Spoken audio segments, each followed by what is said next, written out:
tonight. Thank you, Shazad. The gathering of people here today delivers a clear message. You don't have to be Arab or Muslim to support the people of Gaza. You just have to be a human being. We're all here to express our solidarity with the people of Gaza and our moral outrage against the government of Israel for the unspeakable crimes it's committing against the people of Gaza. I'm a member of the National Steering Committee of Independent Jewish Voices Canada. That's right, Independent Jewish Voices. Like other people, more and more Jews around the world are standing up to say that we're sickened by Israel's crimes. In the context of this crisis, Canadian politicians are playing a disgraceful role. While the Harper Tories and the Trudeau Liberals give unqualified support to Israel, the NDP seems to have lost its voice. With our political representatives failing us, it is up to us to change their position on this issue. The people of Gaza have suffered enough. What should we be doing?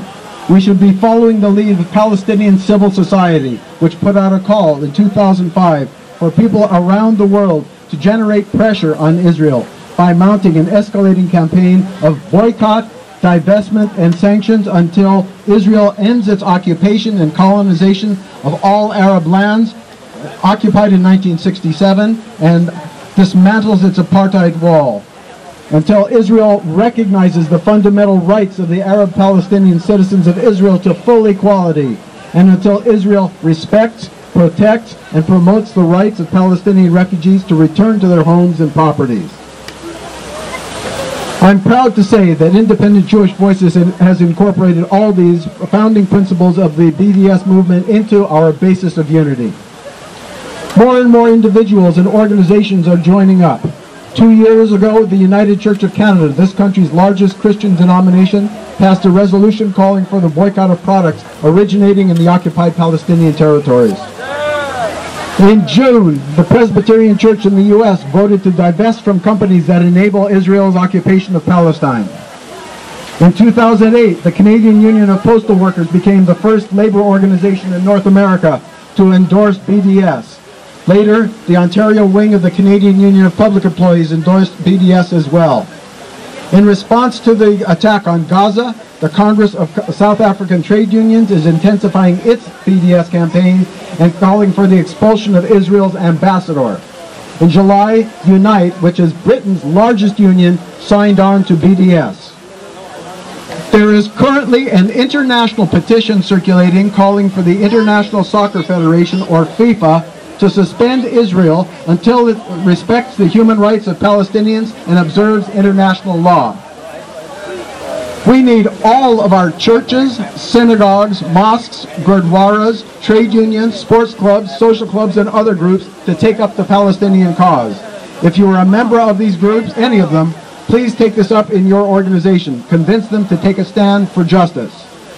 Actors and musicians have a role to play. According to the Hollywood Reporter newspapers, celebrities including Jon Stewart, director Jonathan Demme, Tori Amos, Rob Schneider, Kim Kardashian, Mark Ruffalo, Anthony Bourdain, Roger Waters, NBA stars Dwight Howard and Amare Stoudemire, Italian goalkeeper Gianluigi Buffon, Mia Farrow, scientist Stephen Hawking, and singer Annie Lennox are among those who have weighed in to support the people of Gaza and criticize the Israeli government. Irish musician Sinead O'Connor canceled a performance in Israel, saying she was doing so in order to adhere to the cultural boycott of Israel. Movie stars Penelope Cruz and Javier Bardem signed an open letter denouncing Israeli genocide. Pedro Almodovar and other representatives of the Spanish film industry are urging the European Union to condemn the bombing of Palestinian civilians.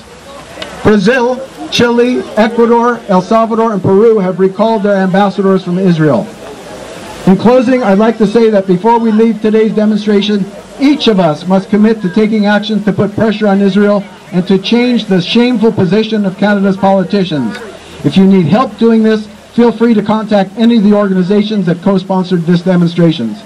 And in closing, I'd like you to join me in shouting out, "Justice for Palestine! Justice for Palestine! Stop the assault on Gaza! Stop the assault on Gaza! Lift the siege! Lift Lift the siege. End the occupation. End the occupation. BDS. BDS. Thank you.